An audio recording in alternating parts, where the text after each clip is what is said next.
Hello everyone, welcome to my class today. Today we'll see the continuation of endocrine disorder, that is disorders in the parathyroid gland. So in last class we saw about the thyroid gland disorder. Today we'll see the parathyroid gland disorder. So if you are the first time watching my video, please like, share, subscribe and also click the notification button for regular update of my videos. Coming to the structure of parathyroid gland. So parathyroid glands are oval shaped structure. They are present behind the thyroid gland, so on either lobes. Okay, so that is, thyroid gland is divided by an isthmus into two right and left lobes. So on the right and the left lobe there are two pairs of parathyroid glands. So totally four parathyroid glands are there. They are made up of epithelial cells and they have rich vascular supply. So this blood supply is received from the inferior and superior thyroid arteries, and the main function of parathyroid gland is to secrete a hormone called as parathormone, and the functions of these parathormone is in the bone.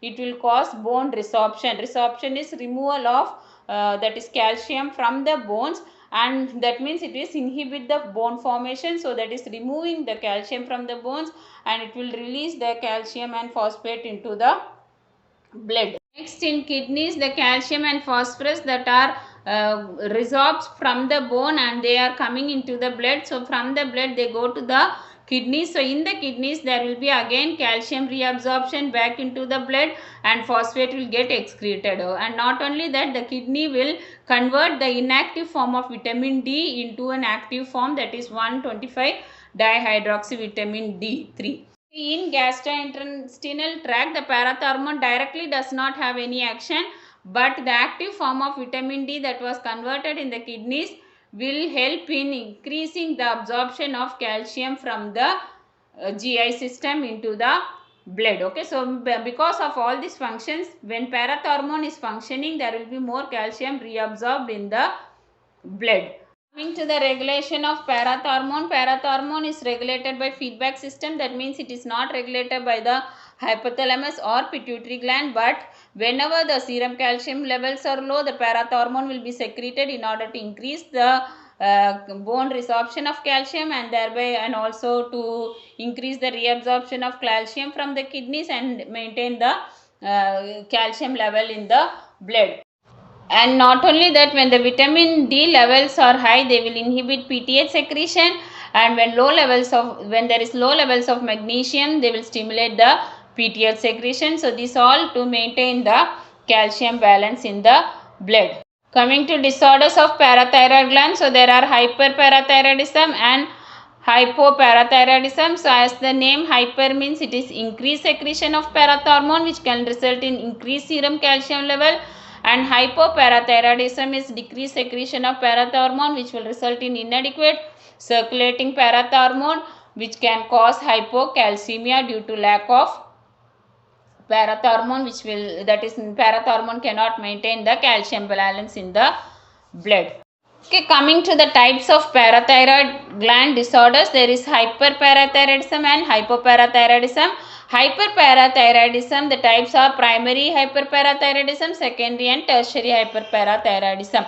So in primary, the main parathyroid gland is stimulating more and more and producing more PTH secretion. So here more and more calcium is getting resorbed from the bone and it is entering the blood, and person's calcium level is increased. So the primary, that is the parathyroid gland itself, is secreting more parathormone, that is called primary hyperparathyroidism.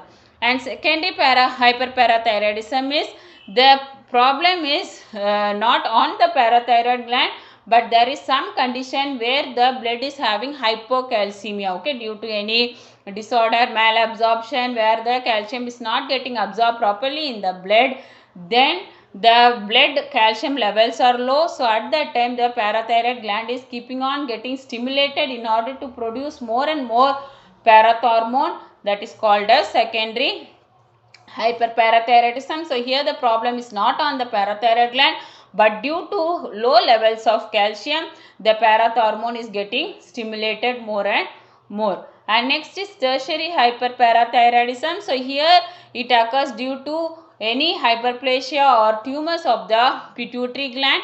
Here the feedback mechanism is lost. Okay, so this is because there is some problem in the pituitary gland or any tumor. So even with normal calcium levels, even without the parathyroid getting stimulated, the pituitary gland is autonomously is by reflex action, they are keeping on secreting more and more parathormone even with normal calcium level. So that condition is called as hyperparathyroidism. And coming to hypoparathyroidism, so there is pseudo means false. Okay, here the PTH which is secreted, it is resistance. Okay, that means it is does not do the function. So because of that, there is hypocalcemia even with normal PTH levels. Okay, because even with normal PTH levels, the PTH is not able to function. PTH function is to resorb the calcium from the bones and reabsorb the calcium from the kidney. So because this function is not taking place even when the parathormone is normal, that is due to some other problem, patient goes to severe hypocalcemia, that is called as pseudo hypoparathyroidism. And next is iatrogenic. Iatrogenic is something which is induced by the physician or surgeon. Okay, so when something happened due to problem in the hospital team, then it is called as iatrogenic.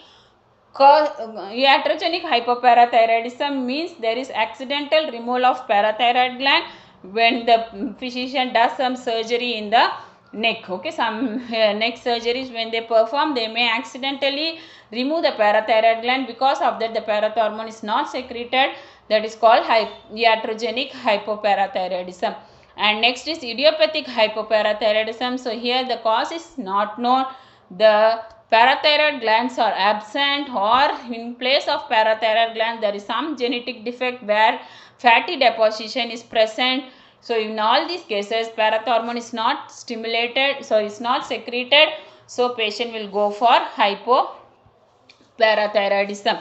And coming to the etiology, so in primary cause, it can be a benign tumor of the parathyroid gland, so where the tumor tissue also will produce more and more parathormone, and this condition is most common in middle-aged people, that is 30 to 70 years of age, and patient who had a previous history of any neck radiation. Okay, so when the person is exposed to radiation, they can also get tumor in the later stages. Okay, so due to neck radiation, sometimes patient can go for parathyroid tumors in the later stages, and that time these conditions, the tumor tissue also will produce more and more parathormone, which can result in hyperparathyroidism.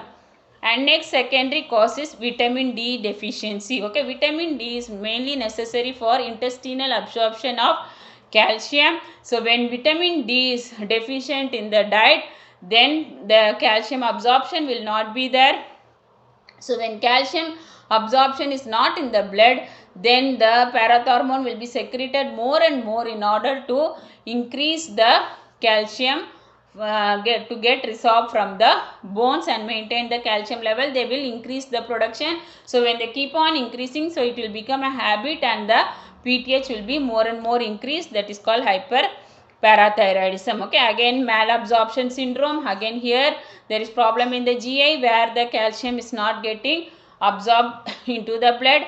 Again chronic renal failure, so here kidneys are not able to absorb the calcium, but they are leaving or excreting in the urine. And hyperphosphatemia inducing hypocalcemia. Okay, always calcium and phosphate have a reversal function. So in case if the phosphates are increased, then the calcium will decrease. When calcium is increasing, phosphates will decrease. Okay, so in case patient is having hyperphosphatemia, then they can cause hypocalcemia, and whenever there is hypocalcemia, the pituitary gland will stimulate to produce the parathormone, and this parathormone will remove the calcium from the bones and secrete it in the blood. Okay, so this is the secondary cause. And next is tertiary cause. This can be due to long term kidney disease or long term dialysis treatment or patients on a kidney transplant. So in all these conditions, they will not have the negative feedback. Okay, that is whenever calcium levels are low, only the parathormone has to be secreted, but due to long term problem, that is parathyroid glands are keeping on secreting more and more parathormone, and it becomes a habit or usual, so they don't have any feedback. Even with the normal calcium levels, the parathormone will be secreted more and more in tertiary cause. And coming to the causes in hypoparathyroidism, so pseudo cause is due to genetic defect which can result in hypocalcemia even with normal PTH levels. Okay, so that means even normal PTH, genetically patient is having problem, that is the calcium levels are very low and the PTH, but the PTH is always normal. Okay, and hypothyroidism, hypogonadism, so whenever there is suppression of other hormones in the body, so because all these are hormones, even parathyroid hormone is suppressed, so it is due to some false cause, but the problem is not on the parathyroid gland. And next is iatrogenic cause. So this, as I already said, due to any neck surgery like thyroidectomy, radical neck surgery, or any surgery time if they damage the blood supply to the parathyroid gland. So in all these conditions, parathyroid gland will not have blood supply, so that they will not also produce the parathormone.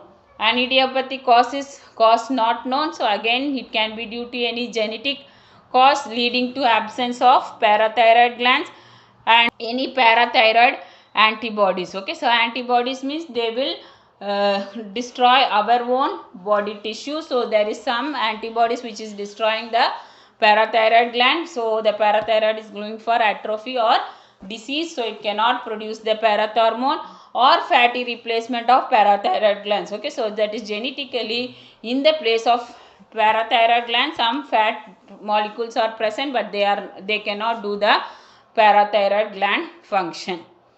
Okay, and coming to the pathophysiology of parathyroid disorder. So in hyperparathyroidism, as I already said, there is hyperplasia or tumor of the parathyroid gland. So when this tumor is there, the tumor will produce more and more parathormone. When more and more parathormone is produced, this parathormone will cause increased resorption, that is removal of calcium from the bones, and it will deposit in the blood, and also they reabsorb more and more calcium from the kidneys. Okay, so at that time when the bone calcium is resorbed, more and more bone become weak and they will predispose to pathological fracture. Okay, when more of calcium is resorbed from the bones and come to the blood, and more of calcium will go to the kidneys, and the kidneys, when more calcium is there, they will predispose to calculi or stone formation.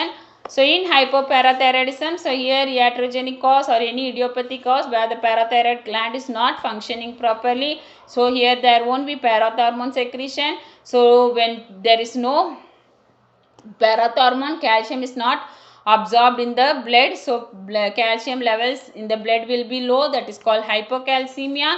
And whereas there will be increased calcium, that is in the bones and muscles, calcium will get deposited and they will cause spasm of the muscles and skeletal pain. Okay, bone pain.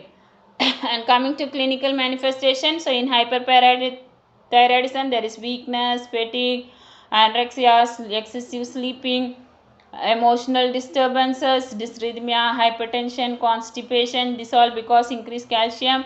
And osteoporosis, because calcium is removed from the bones, and when there is osteoporosis, weakness of the bone. Okay, so that means there will be porosity, that is here and there the bones will have holes. Okay, that is called osteoporosis.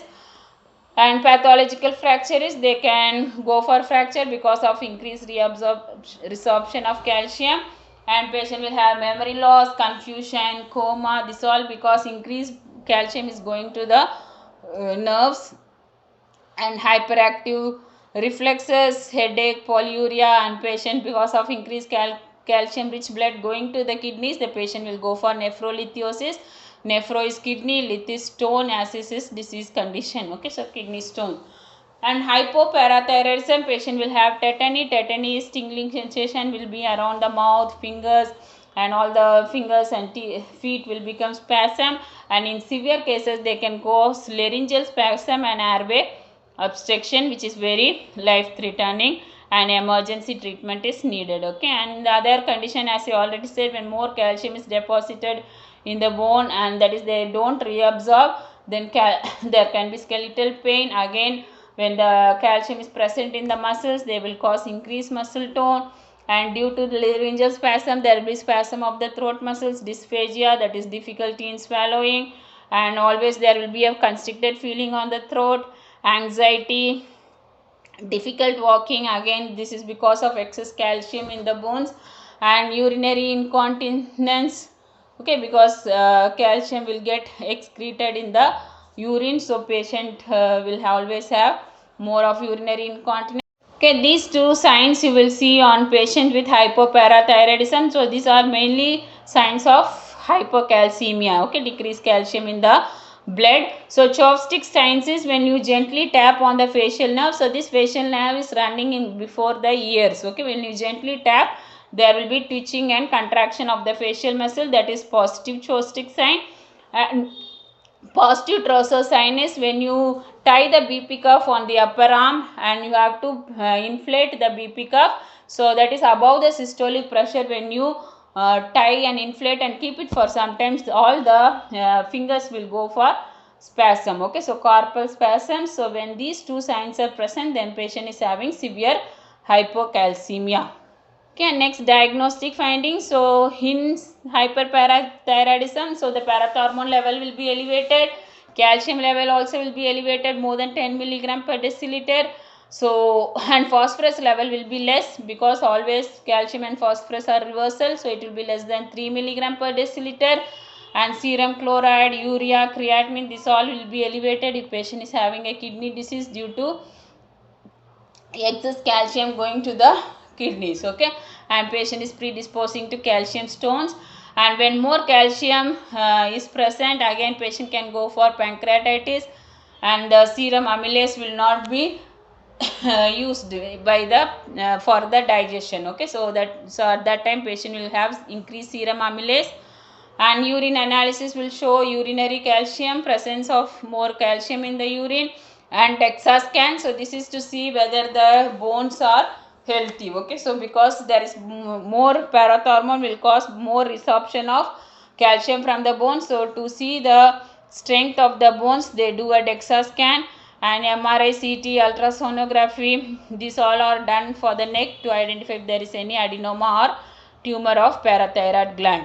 So again, hypoparathyroidism, there is PTH level decrease, serum calcium decreased, phosphorus will be increased, and again vitamin D levels are decreased, okay, because vitamin D, that is active form of vitamin D, is converted in the by the parathormone. So when parathormone is low, the active form is not converted, so vitamin D levels will become decreased, magnesium will decrease. And MRI, CT scan you can do for the neck to identify if there is any absence, that is idiopathic cause of hypoparathyroidism, that is absence and atrophy of parathyroid glands. And management, so in hyperparathyroidism you have to give phosphorus supplementation. So when we give phosphorus, they will bind the calcium, okay. So they will bind the calcium and excrete it in urine, so that the serum calcium levels will be normal. So they give bisphosphonates, alendronate. Again, estrogen therapy or progestin therapy is given in postmenopausal women, because until menopause, during menstruation the estrogen is secreted by our own body. If after menopause it is not secreted, so we have to administer this again to reduce the serum and urinary calcium, okay. So in order to decrease the calcium in hypercalcemia, and oral phosphates are also administered to inhibit GI absorption of calcium, and diuretics like furosemide to excrete the calcium from the urine. Okay, next is calcium mimetic agents like Cinacalcet is given. So they will increase the sensitivity of calcium. That means the parathyroid gland, when this drug is given, the parathyroid gland will get know that there is more calcium, and thereby they will decrease the parathormone secretion, okay. So these are for hyperparathyroidism. In hypoparathyroidism, so here patient will have severe hypocalcemia, so we have to replace the calcium using IV calcium chloride, calcium gluconate, or calcium gluceptate. And whenever we are administering these calcium drugs IV, that is parenterally, you have to be careful that directly when you give calcium, immediately if the calcium levels are increased, then the patient can go for hypotension and cardiac arrest. So always give very slow IV when we administer this drug. Okay, and vitamin D supplements like dihydrotestosterone, calcitriol, ergocalciferol, so these are all given to prevent vitamin D deficiency, and also the GI absorption of calcium will be increased. Respiratory therapy we have to give. So in case I said if there is laryngeal spasm, they can cause constriction of the laryngeal muscles and airway obstruction, so we have to start oxygen therapy using rebreathing mask. Okay, and next is surgical management. So again, only for hyperparathyroidism there is surgery. So here we do a parathyroidectomy. So this can be a partial or total parathyroidectomy where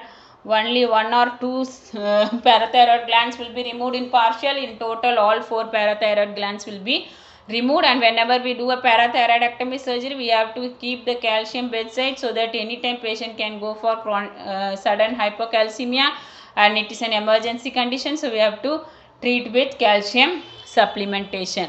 And once parathyroidectomy is removed and patient is going for chronic hypocalcemia, we can also do auto transplantation of normal parathyroid tissue in the forearm or a sternocleidomastoid muscle. Okay, so when we remove the parathyroid, we can also transplant it back somewhere in the forearm or under the sternocleidomastoid muscle. So this is a neck muscle.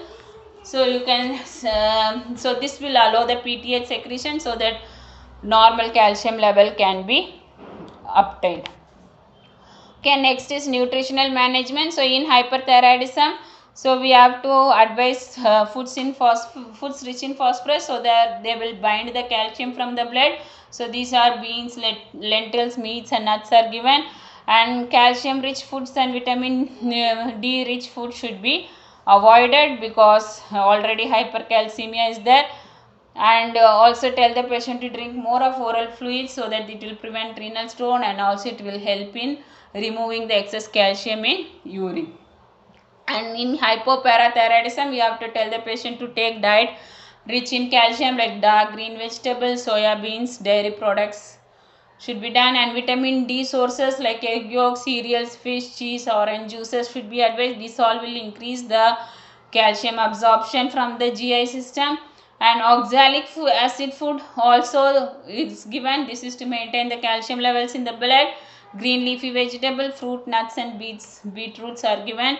Again, phytic foods like bran, whole grains. So these are all vitamins which can increase calcium absorption. And here we have to avoid phosphorus because phosphorus will bind the calcium and excrete it in urine. And finally, nursing management. So in hyperparathyroidism, you have to monitor vital signs regularly, and for post-operative clients you have to check for hemorrhage, and if there is and all the surgical dressing, everything has to be done. And again, post-operatively patient can go for hypocalcemia and they can have tetany, Chosticks and Trousseau signs, so you have to assess that.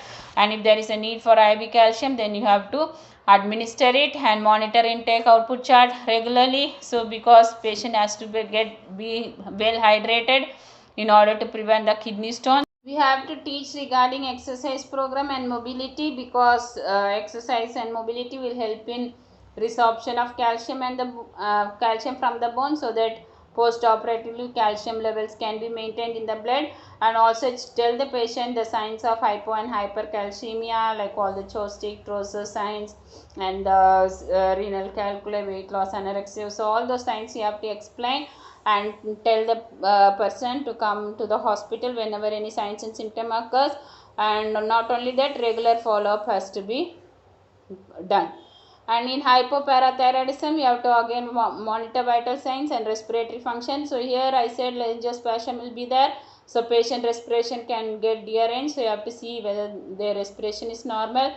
And if respiratory distress is there, we have to give oxygen therapy using rebreather mask. So this rebreather mask will help in preventing excess of carbon dioxide excretion. So if there is more carbon dioxide excreted, there will be more formation of carbonic acid in the blood, which can lower the pH. Okay, so the blood can become acidic. So to prevent the acidic pH, we have to give the rebreather mask and initiate oxygen. Okay, next you have to instruct the patient the need for lifelong calcium supplementation. So in hypoparathyroidism, there can be removal of parathyroid gland or any atrophy or absence of parathyroid gland. So parathormone will not be secreted, so calcium levels cannot be maintained. So you have to give supplementation of oral calcium. And then IV calcium, whenever we administer in hospital, as you already said, we have to inject very slowly to prevent cardiac arrest. And while administering, we also must monitor the ECG to see if there is any dysrhythmic changes. And also again hypoparathyroidism, you have to tell the patient to come for regular follow up and also to monitor the respiratory and cardiac symptoms regularly. Thank you. I hope you have understood my class. Please like, share, subscribe and also click the notification button for regular update of new videos.